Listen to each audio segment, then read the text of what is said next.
এক যে ছিল কবি সুকান্ত ভট্টাচার্য, এক যে ছিল আপন ভোলা কিশোর।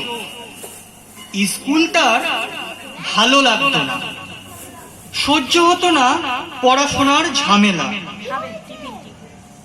আমাদের চলতি লেখাপড়া সে শিখল না কোনো কালেই, অথচ সে ছাড়িয়ে গেল সারা দেশের সবটুকু পাণ্ডিত্যকে।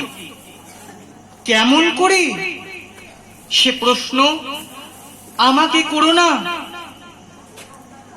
বড় মানুষের মধ্যে গরিবের মতো মানুষ, তাই বড় হয়ে সে বড় মানুষ না হয়ে মানুষ হিসেবে হলো অনেক বড়। কেমন করে সে প্রশ্ন আমাকে করো না। গান সাধার বাঁধা আইন সে মানেনি, অথচ স্বর্গের বাগান থেকে সে চুরি করে আনলো তোমার আমার গান। কবি সে ছবি আঁকার অভ্যাস ছিল না ছোট বয়সে, অথচ শিল্পী বলে সেই পেল শ্রেষ্ঠ শিল্পীদের সম্মান। কেমন করে সে প্রশ্ন আমাকে করো না।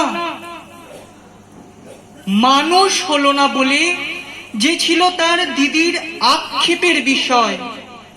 অনেক দিন অনেক বিদ্রুহ যাকে করেছে আহত, সেই একদিন চমক লাগিয়ে করলো দিগ্বিজয়। কেউ তাকে বলল বিশ্বকবি, কেউ বা কবিগুরু।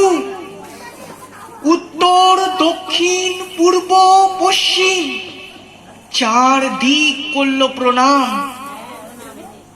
তাই পৃথিবী আজও অবাক হয়ে তাকিয়ে বলছে কেমন করে সে প্রশ্ন আমাকে করো না। এই প্রশ্নের জবাব তোমাদের মতো আমিও খুঁজি। নমস্কার।